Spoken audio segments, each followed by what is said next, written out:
Hi, welcome to Hillcrest Sermons, Growing Together. Show us your heart's delight. Good morning. How you doing? Is your mic on there? I think so. Oh, there you go. Maybe Great. we should just have Javier come back up with us. Thank you so much. My name's Tim. I was up here already, and this is my wife, Kristi. Hey.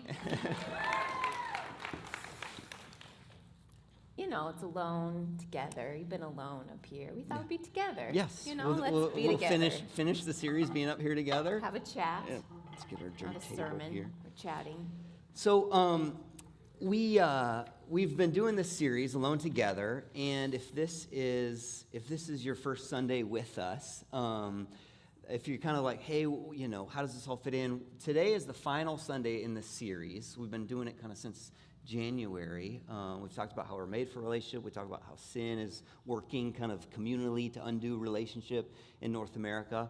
And we wanted to just wrap up today with a little kind of conversation. And Kristi was willing to join me in that. Do you want to share a little about kind of your background of what you bring to this conversation? Yeah. I'm married to Tim. We have 4 kids. And besides just my, pleasant company, I think he invited me up because my work is in the mental health field. I'm a therapist, and I work with teenagers and young women and young men around issues of, depression, anxiety, and loneliness and identity. And so it's a privilege to get to share with you guys today. Yeah. And so today we thought, Kristi and I were talking, we thought to just kind of end the series that it could kind of be a conversation between us about, as a pastor, as a therapist, just about some kind of loose ends maybe in the series that are still out there, and then talk some about God's heart, God's gathering heart. I think that Isaiah passage is so beautiful, expresses God's gathering heart. And then actually we wanted to end, and we'll get there kind of in the worship after we talk, but just some time of prayer, that these aren't just ideas. These are things that are deeply impactful for our own lives and those around us, and so we're going to have some time to pray as a community this morning in our worship time. Mm-hmm. Yeah. So we just heard this Isaiah passage read from Isaiah 56, and it captures God's gathering heart. God talks about his desire to gather the foreigner and the eunuch and the exiles, and this is a theme that runs through Scripture. God's kind of eye on the outsider, God's eye on the isolated, and God's desire to gather them into joyful worshiping community. And this, of course, gets picked up in the mission of Jesus. But I think this is kind of if we had to end with a vision, I would hope we end this series looking at God's gathering heart. Mm-hmm. Yeah. And in the passage it mentions foreigners and exiles and outsiders. And I just kind of wanted to put that in our today context. Mm-hmm. You read like crazy amounts of books, and you've read like so much about this topic, and so I'm just curious, like in your reading and learning, who would you say are kind of the particulars in our community that we can be like on the lookout for when we think of people maybe more prone to experience isolation or loneliness? Yeah, those foreigners and the exiles, those kind of often isolated today. Yeah. Probably the book that I read that talked the most about this, I mentioned earlier in the series, The Loneliness Epidemic, that it pulled on a lot of Barna's research about those who are kind of more likely to experience isolation. And obviously, we all get that every story is unique, that you can experience deep community kind of in all stages of life, and you can also experience deep isolation, like in all different places.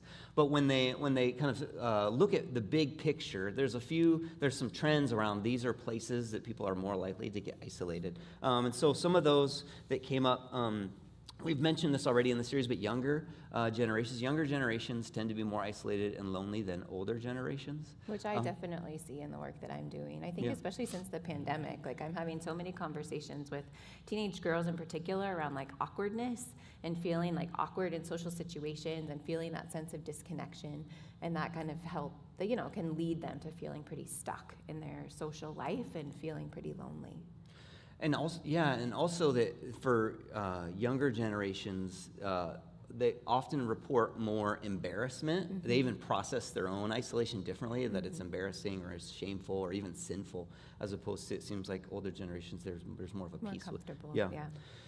Some other like indicators, and I think this is just helpful for us, for kind of our own community and those around us, to know this, things to be aware of. But so younger generation, major life transitions are often isolating.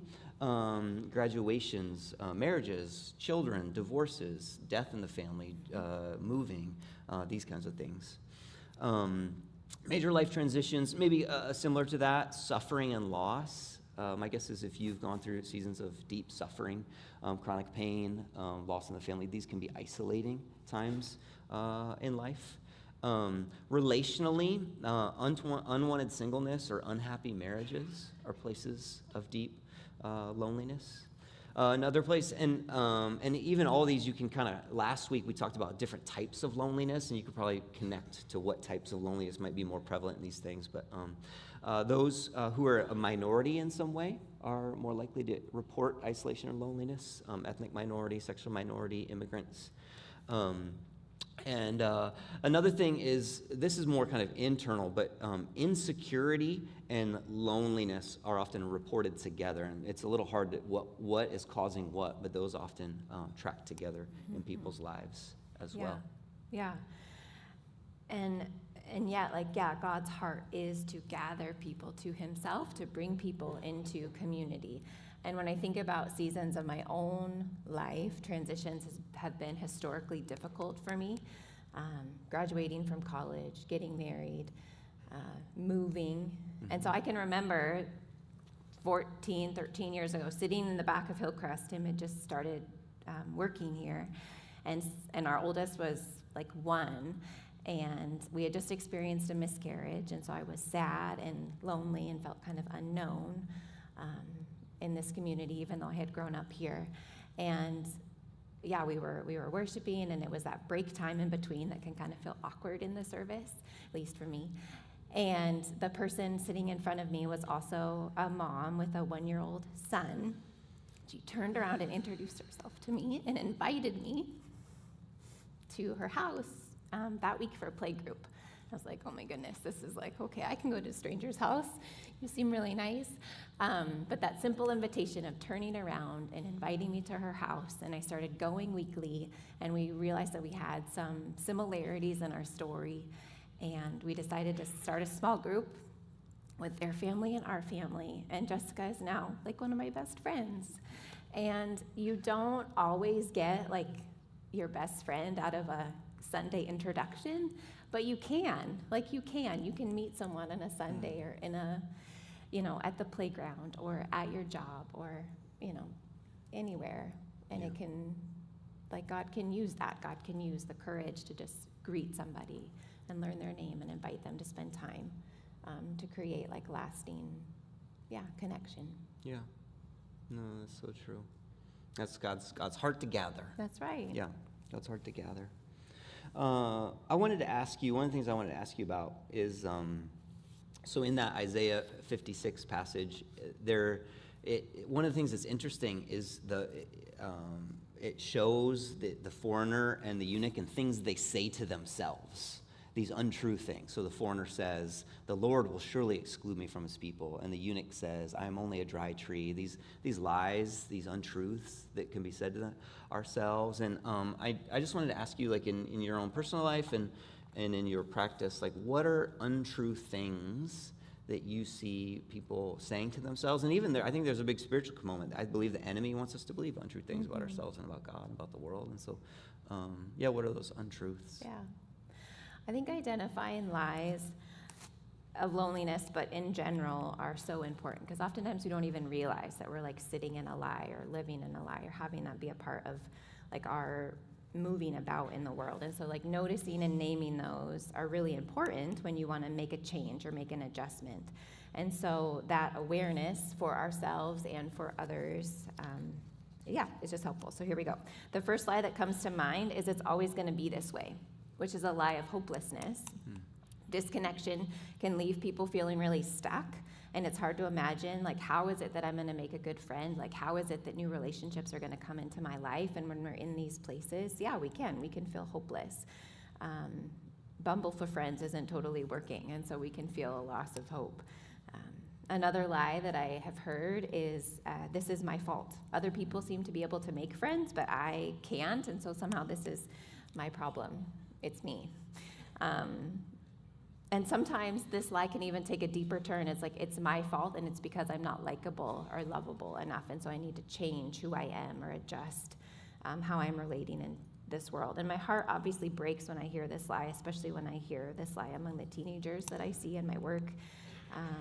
But I hope that this series, like, I don't know, in a way would say, like, this is not just anyone's fault. Like, we're living in a world and in a culture that is perpetuating the systems of isolation and loneliness. And so there's so much working against people making connections. And so that has to be addressed, like, systematically, but also individually. And the reality is that we want to be a community where we try to reduce those barriers so people don't feel, just so isolated. Yeah. Yeah, and in my own life, oftentimes I've experienced, you don't even know these untrue things you're saying to yourself, or you're believing them, sometimes until kind of the true thing gets spoken into your heart. I can remember there's a season in my life where I really felt just like a failure in ministry and in work, and it really affected my identity. And I remember sitting in a Rick Watts's biblical interpretation class at Regent College, and he said this line about, he was talking about pride and ministry, and he said, sometimes God protects us from even worse fates. And he probably had no idea, but in that moment, God said something to my heart about, Tim, I am protecting and preparing you for something. You are not a failure. And it's just this truth just broke into my heart, and it was in that moment that I realized some of the untrue things that maybe I had been carrying around. Yeah. There's a couple other lies that I wanted to share. One of them is, no one else feels this way, it's only me. And I hope, like the statistics that Tim shared and that Hannah talked about, and even just that commentary on the community survey that was done, like, clearly there are people among us that are lonely. There are people in our world that are lonely. And so even though it can feel like it's just our problem, that no one else feels this way, the heartbreaking reality is lots of people do. The final lie or set of lies that I wanted to mention is, I don't need anyone anyway. This just gets me. Relationships are too hard. People always disappoint. People always leave. And these lies can feel like the truth, like people have pain and hurt in their stories.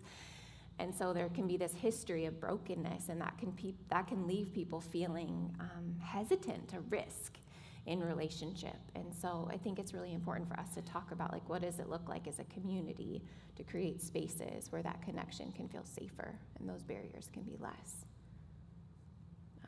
You are a great counselor. Thanks. You're good at this. Ooh, okay.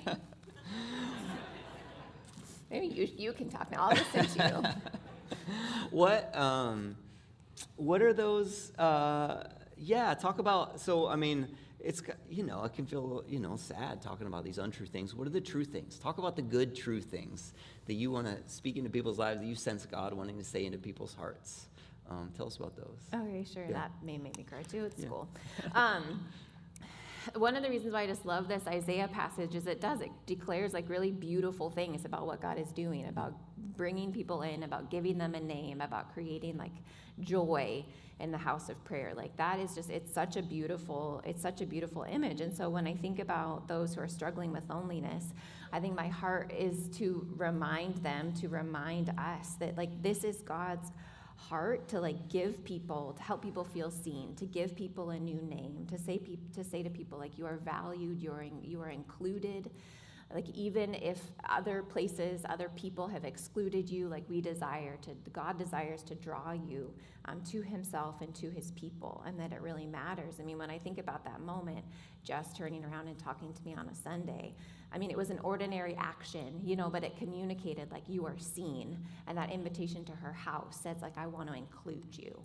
And it's ordinary. Like there are like really strategic things that we can do, but it's also a lot of just ordinary, like seeing people, helping people feel seen and noticed, and participating in what God is doing and speaking truth to people. And also it's about accepting the belonging. Like it's not just about extending the belonging, but it's also about accepting the belonging. And that can take a lot of courage, because I think it's scary to like go to somebody's house where you've never been, or make eye contact with somebody, or show up to a thing when you don't know anybody. Like that takes a lot of courage to say yes, to sign up for a small group and to go to somebody's house and to eat dinner with people who you don't know. But I think this is what God is inviting us to. He's inviting us to be a people of courage and of connection and of belonging. This is God's heart for us. Yeah. I want to talk a little about just what is that. I want to talk a little more about how do we do that as a community. Oh yeah, that's a good idea. I should ask you a question about that. No, you're great. Yeah. So how do we do that? I was just sensing that you might ask me a question on that. Thank you. Thank you. And I think throughout this series we've kind of leaned into, like, what does it mean? How do we lean into this as a church family, not just as individuals? So let me talk a little about what that means.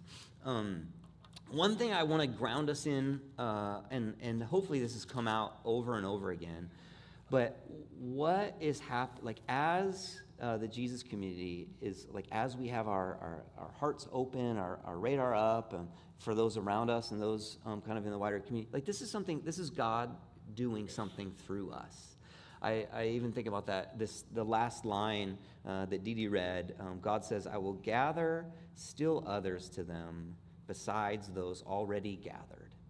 I will gather still others. I'm not done gathering yet. I'm not done gathering people to myself, says the Father, and I'm not done gathering people to my family. This gathering together, and this of course gets picked up in the mission of Jesus, that Jesus as the one gathering those to his Abba's banqueting table. And so that this is God's heart, and that this is part of what God is doing through the church.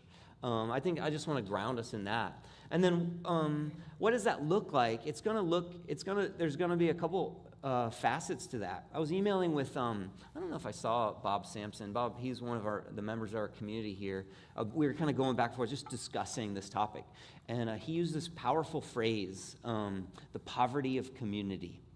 And I just found it quite evocative to think in terms of that we live in an age that, you could say in one sense that there's an impoverishment relationally and communally, that's maybe a metaphor that's helpful. Jim, am I doing that? Do you know if I'm the one making noise? Well, let me know. Okay, well, let me know if I can do anything different to stop that. I tried to take this off here. There's an impoverishment, and so for me it was a really interesting metaphor to think about, because when you think about economic poverty, of course, there's both structural, systemic approaches, and then there's also individual, personal approaches. Like you need to create community-wide structures to help lift people out of impoverished places, but then also you need to be aware personally at a one-to-one level, like who is my neighbor that I can be caring about. And I think even just when we think about like a communal impoverishment, it's helpful to think about that. And so when I think about Jesus people on mission in our world, I think a great question is, what are your places of influence at a structural or systemic level? The places, the businesses or school boards or neighborhoods, urban planning committees, like what are those places? Are there places where you have kind of like structural level influence? And as Jesus people, it seems like we should be coming in with the mindset of people are persons made for relationship. And persons made for relationship is our chief value, not efficiency, not profit, but persons made for relationship. And that's going to look different in all sorts of different contexts. But I think as Jesus people, we have a specific worldview about what are humans for. They're persons made to be in community. How do we foster that? How do you create spaces that encourage that? Because there's a lot of spaces in our world that discourage that. Well, and that's not even like our world is not set up right now to even value that the most, and so be pushing and advocating for that in those settings. Yeah, and just to foster community. I know even like at Hillcrest we try to foster community space. We use this building all the time for non-Hillcrest groups, just trying to foster community spaces. There's a ukulele group that didn't have a place to meet, ukulele emergency. And so we're like, come, play your ukuleles, gather. We want to make communal gathering places. Right now we're in conversation. Some of you have heard about, we're talking about possibly building a community resource center to the east side of this building. A community, like an asset for the wider Bellingham and Whatcom County community, a community building places. So there's these structural things.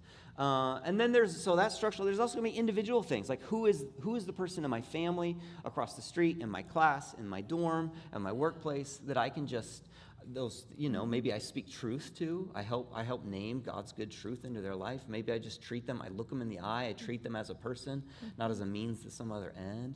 Just that person-to-person care, I think is so important. Which takes time. I mean, I think something that we both learned when we were on sabbatical and we were hanging out in Bethlehem is it takes time to pause and have those conversations, or like to pause. It's easier just to like look down and like walk ahead and not acknowledge the people that are in our midst.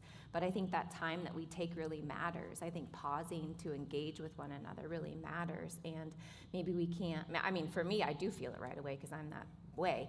But it matters to try to slow down our lives, to have space for other people and to see other people. Yeah. And to be seen. And I guess I'd want to circle back to even that idea that God is up to this. Yeah. We wanted to talk about these things, God's gathering heart. We wanted to just talk about, okay, who are those that we might need to have our radars up for, to be more sensitive to? What are the untrue things that might be going around? How is the church used to express God's gathering heart? But let me just end, God is doing this. For so many things, when we talk about the Christian life, are things God is doing, and our choice is whether we choose to participate in this. God is still gathering more to himself. He is all around the world today. And Jesus picks this up. Jesus says, my Father is hosting a banquet, and he is going to send servants out to the crossroads and to the alleys, and he's going to invite the unexpected, and they will come and join me at my Father's banqueting table, and I will integrate them into this worshiping community. I will draw them to my Father, and I will draw them into my Father's family. This is what God is doing. And Jesus, he says the kingdom of heaven is like this banqueting table with the unexpected invited and drawn in, and sitting down at a meal that they didn't deserve to be at in and of themselves, but they are there only because of the grace of God. And just this joyful gathering. This is what the kingdom of heaven is like. And maybe I also wanted to end and just affirm that not only is God doing that, but I know we have space to grow, but God is doing that here. Mm-hmm. That this is not a start from scratch or a build from ground zero. God has been gathering through Hillcrest Church. And I think about the kingdom of heaven. The kingdom of heaven is like a food bank where people aren't just a number getting a bag of food, but they are greeted by name, mm-hmm. and they are prayed for individually. Mm-hmm. The kingdom of heaven is like a mom's group where a mom can show up and feeling alone and isolated and be greeted and prayed for and welcomed into joyful community. Mm-hmm. I think the kingdom of heaven is like middle school boys running around the building on a Friday playing laser tag before school and just feeling comfortable and at home in this building. Or like people from the community coming to a water class and making a friend with somebody that they didn't already know of a different generation, and then continuing to text one another weeks after. Like the kingdom of heaven is like teen moms who are getting to know other moms of other stages of life and getting their needs met, but also being heard and seen and being in mutual relationship and being invited to church. The kingdom of heaven is like talk time. Foreign exchange students being gathered together around a meal and being welcomed in and meeting followers of Jesus. Maybe they've never met one before. Or the kingdom of heaven is like a freshman at Western having somebody knock on their dorm room and saying, hey, do you want to join us at Core? Mm-hmm. Or maybe the kingdom of heaven is like the community room and a middle school student standing at the edge of the room and a 412 leader saying, hey, come over here and join us. Mm-hmm. Yeah, I think the kingdom of heaven is like reading buddies and playground pals and people who help in the library at middle schools, and it's like birthday parties with friends from Bellingham and friends from Afghanistan, like all coming together and eating a delicious meal. Like that's what the kingdom of heaven is like. Yeah. The kingdom of heaven is like joining a small group when it's really intimidating, and joining for the first time and saying, I'm going to take the step. Or maybe the kingdom of heaven is like being part of a small group for years and years and taking that step to say, I've never shared this with anyone before, but I trust you all enough to let you in on what's going on. Mm-hmm. Like this is, and these aren't things, these are things that are happening all over, like through you all. Like God is doing this. And so I just want to affirm, like God is gathering people, and we are getting to be, we're getting to be part of that. Mm-hmm. God says, I will still gather more than those already gathered. Yeah. Jesus says, my Abba is throwing a banquet, and his servants are going out to the crossroads into the alleys to invite the unexpected and the unseen. And they're coming to my Father's banqueting table. Mm-hmm. This is God's gathering heart. Yeah. Last week when Tim was finishing his message, I was reminded of just the importance that in my own life, but also just in life in general with God, like the importance of prayer. I think about like critical transitions. I mentioned transitions have been hard for me, but like, specific prayers prayed over me for relationships in particular. Having meaningful prayer times when someone just said they prayed for one friend. I'm like, if I just have one friend in this new place, like that's such a gift. And then Tim ended last service with prayer, but we thought we really wanted to have an extended time of prayer to end the series because we believe that prayer matters. Yes. And it makes a difference. Yeah. And so we're going to take some extended prayer time this morning.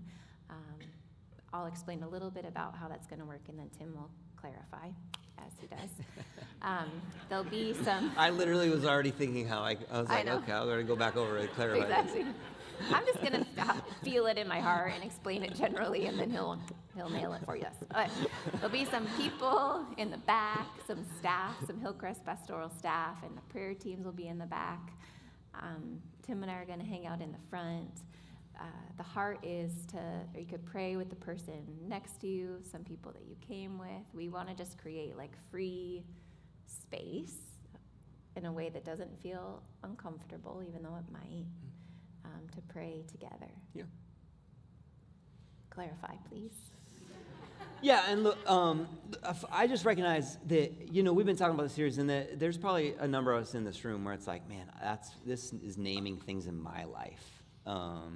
And I would love, I would love for you to be able to leave here and be prayed for. So yeah, the prayer team will be in back, our staff will be in back, Kristi and I will be up front, and maybe you want to go to one of those folks and just say, hey, will you pray for me? Or maybe you're here with a friend and just say, hey, will you pray for me, just in your seat. Mm-hmm. I also know that maybe these aren't naming things for you, but my guess is if it's not for you, it's for somebody you care about. Mm-hmm. That your heart is aching for. Mm-hmm. And maybe you want to bring their prayer request. And again, it could be, you could go to one of the folks in the room, or maybe it's somebody who's sitting with you and you just want to put your arm around and say, hey, can I pray? I know we talked about this last week, and can I be praying for you? Mm-hmm. And so we just want to make some space. So pray as you're led with those folks who are available for prayer, with somebody you're here with. And then obviously, you just as we sing, and if they're just, you're welcome to just be lifting up prayers for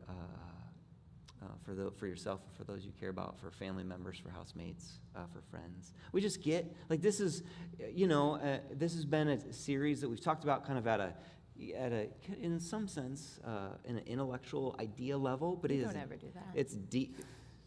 It's true.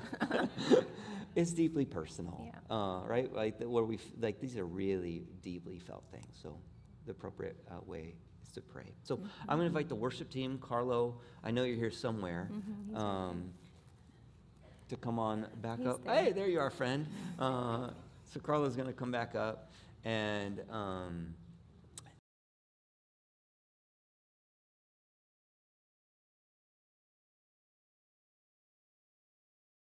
then we're going to stand and respond. And I see some of our praying folks heading back there right now.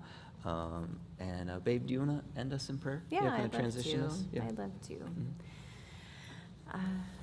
Father God, thank you that you are a God who draws the outsider in. And God, we want to be a people who are participating with you in that, God. Your community is diverse and rich, that spans around the world and through time. And so, Father God, speak to us now. Be at work in this place. We offer ourselves and our lives to you. We're so grateful, for you and for your people. Amen. Amen.